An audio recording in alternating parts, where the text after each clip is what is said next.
बिस्मिल्लाहिर्रहमानिर्रहीम। हमने चैप्टर 11 के फाइव न्यूमेरिकल्स हल कर रहे थे। उसके बाद आज हम जो है चैप्टर 11 का 6 न्यूमेरिकल शुरू करेंगे। सबसे पहले इसकी जो स्टेटमेंट है, डाटा है, वो हम पढ़ लेते हैं। A student clapped his hand near cliff and heard the echo after 5 seconds। ठीक है, एक स्टूडेंट है वो क्लैप करता है पहाड़ी के सामने खड़े होकर, और उसकी जो इको है क्लैप की वो उसे 5 सेकंड बाद सुनाई देती है। ठीक है, What is the distance of the cliff from the student if the speed of sound is taken as 346 metre पर सेकेंड।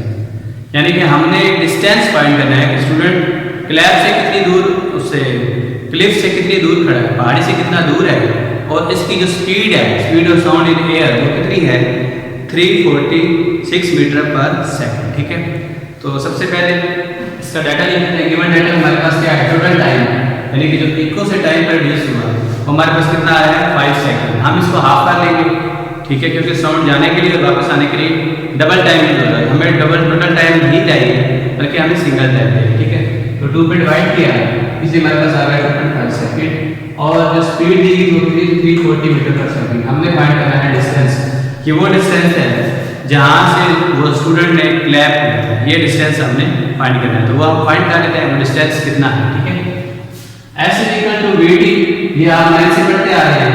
ठीक है, डिस्टेंस का फार्मूला है, और अल्ट्रासाउंड वाले में हमने ये पढ़ा था। ठीक है, S equal to VT, V की वैल्यू हमारे पास 346 और T हमारे पास 2.5, इनको मल्टीप्लाई करेंगे, S हमारे पास आ जाएगा 865 मीटर। ठीक है, 865 मीटर, ये वो डिस्टेंस है जहाँ से उस बच्चे ने क्लैप किया था और उसको क्लियर इको सुनाई दी थी कितनी देर बाद, 5 सेकंड के बाद। ठीक है, ये हमारा न्यूमेरिकल कंप्लीट हो गया। नेक्स्ट देखते हैं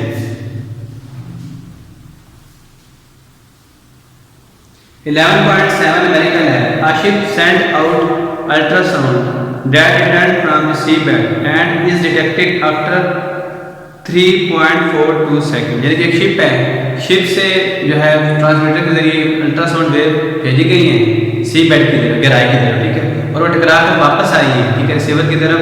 वो कितनी देर बाद आई है, 3.42 सेकंड, ये डबल टाइम, इसको हम हाफ कर लेंगे। ठीक है, उसके बाद if the speed of ultrasound through sea water is 1531 metre पर second, what is the distance of the sea bed from the ship.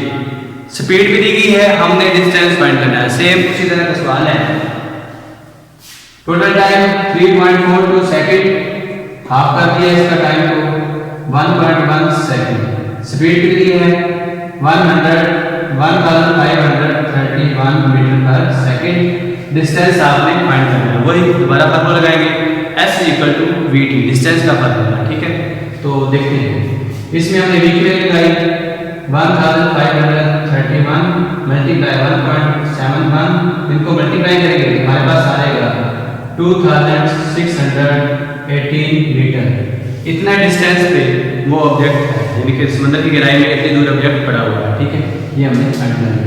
Next हमारे पास न्यूमेरिकल है 11.8, इसकी स्टेटमेंट लिख देते हैं। The highest frequency sound human can hear is about 20,000 hertz. What is the wavelength, आपने wavelength find करनी है। ठीक है, end of air frequency temperature 20 degree centigrade, और वहां पर एयर का टेम्परेचर है इतना पास 20 degree centigrade. What is the wavelength of the lowest sound, और वहां पर भी आपने इसकी फ्रीक्वेंसी वेवलेंथ फाइंड करनी है जहां पर इसकी कितनी दी है, 20 डिग्री सेंटीग्रेड टेम्परेचर है। ठीक है, और फ्रीक्वेंसी यहां पर कितनी आपको गिवन है, 20 हर्ट्ज। ठीक है, assume the speed of sound in air is 343 metre पर सेकंड। ये दोनों के लिए कांस्टेंट है, सेम है, ये चेंज नहीं होगी, क्योंकि जो टेम्परेचर है वो दोनों के लिए 20 डिग्री सेंटीग्रेड है। जस्ट हमने फ्रीक्वेंसी चेंज की है, एक के लिए फ्रीक्वेंसी 20,000 हर्ट्ज है और दूसरे के लिए जो फ्रीक्वेंसी है वो हमारे पास 20 हर्ट्ज है। दोनों के लिए हमने वेवलेंथ फाइंड करनी है। ठीक है, डाटा की तरफ चलते हैं। गिवन डाटा में हमारे पास है फ्रीक्वेंसी, पहली फ्रीक्वेंसी इसे हमने f1 का, वो कितनी है, 20,000 हर्ट्ज, और जो λ1 है वो हमने फाइंड करना है, और λ2 भी जो है वो फाइंड करना है। ठीक है, और दूसरी फ्रीक्वेंसी हमारे पास f2 है, वो हमारे पास 20 हर्ट्ज है। ठीक है, तो v equal to f lambda solution की तरफ चलते हैं और जो स्पीड ऑफ इसमें जो स्पीड दी गई है वो कितनी है 343 मीटर पर सेकंड। फार्मूला की तरफ चलते हैं v equal to f lambda, इसमें f1 और लैम्डा 1 यूज होगा, ठीक है। v हमारे पास 343 और जो f1 है वो 20,000 हर्ट्ज है, लैम्डा 1 हमने फाइंड करना है। ये 20,000 मल्टीप्लाई है उधर जाकर क्या करेगा डिवाइड, हमने इसको ऊपर डिवाइड किया 343 डिवाइडेड बाय 20,000, तो ये हमारे पास लैम्डा 1 की वैल्यू वाली कितनी आई है, ये हमारे पास 0.017 मीटर, ठीक है। इसको हम राउंड ऑफ करेंगे तो जब आप पॉइंट को लेफ्ट से राइट की तरफ चलते हैं तो वो नेगेटिव होता है, मतलब 1.7 मल्टीप्लाई 10 की पावर -2 मीटर। अब आपने लैम्डा 1 तो फाइंड कर लिया, दूसरा इस पे है लैम्डा 2, वो आप कैसे फाइंड करेंगे, उसके लिए हमने पहले जो फार्मूला लगाया था इसे सेपरेट कर लेते हैं। यहां से अगर f1 है तो जब डिवाइड हो जाएगा, यानी कि f2 तो जाकर डिवाइड हो गया, लैम्डा 2 v/f2, v में कोई चेंज नहीं है, ठीक है।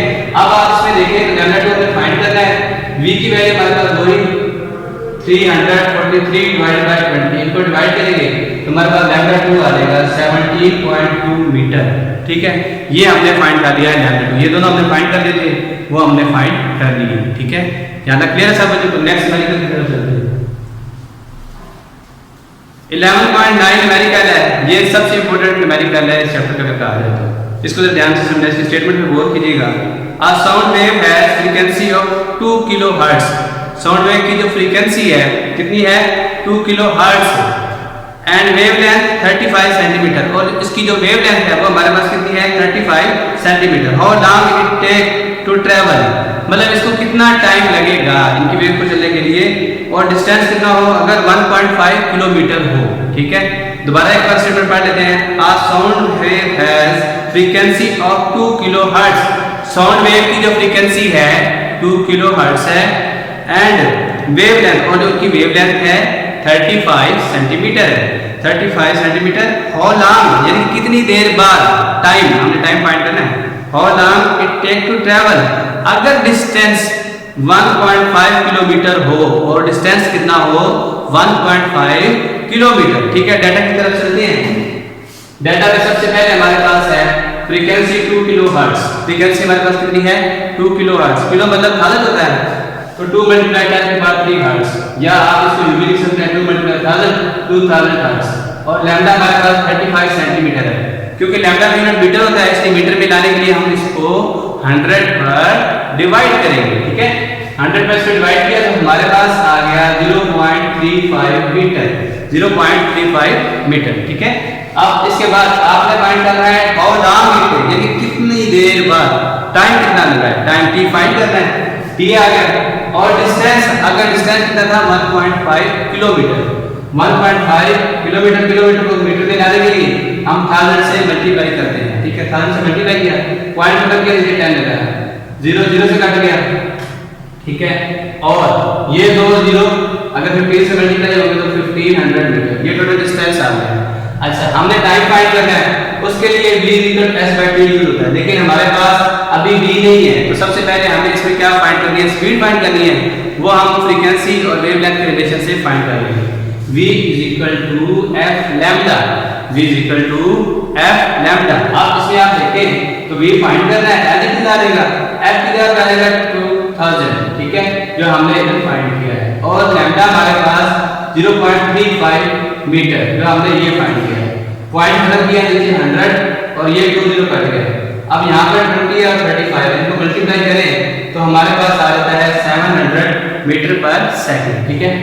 उसके बाद फार्मूला लगाते हैं, जो हमने मेन चीज फाइंड करनी है, v = s/t, t उधर चला जाएगा, v इस साइड पे आएगा, ठीक है। इनकी जगह चेंज कर दी, ये डिवाइड वाला मल्टीप्लाई और मल्टीप्लाई वाला जाकर डिवाइड हो जाएगा, ठीक है। अब यहाँ पर t = s/v, s हमारे पास 1500 है और जो v की वैल्यू है वो 700 है, इनको इसके ऊपर डिवाइड किया तो हमारे पास टाइम आ जाएगा 2.1 सेकंड, ठीक है। ये हमने इसको सॉल्व कर दिया। अब हमारे ये न्यूमेरिकल कंप्लीट हो गए। इसमें एक और बहुत अच्छी सी एग्जांपल है आपके पास, वो है 11.3 एग्जांपल, उस एग्जांपल को भी आप देखिए।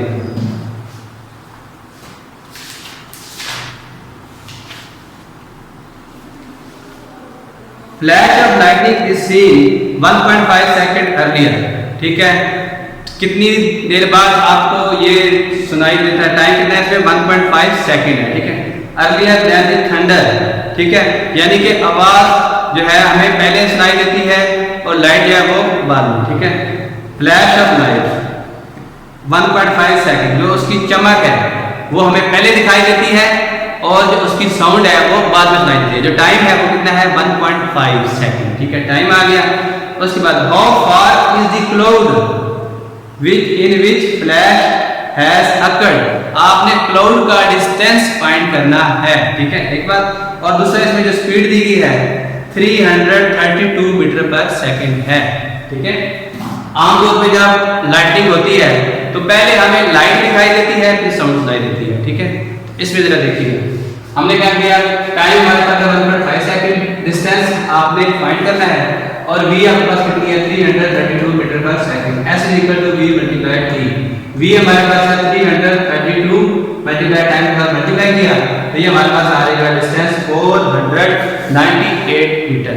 ये हमारे न्यूमेरिकल कंप्लीट हो चुके हैं और एग्जांपल भी हमने स्टडी कर लिया है। इससे रिलेटेड अगर आपको कोई प्रॉब्लम हो तो वो आप हमें कमेंट्स में शेयर कर सकते हैं।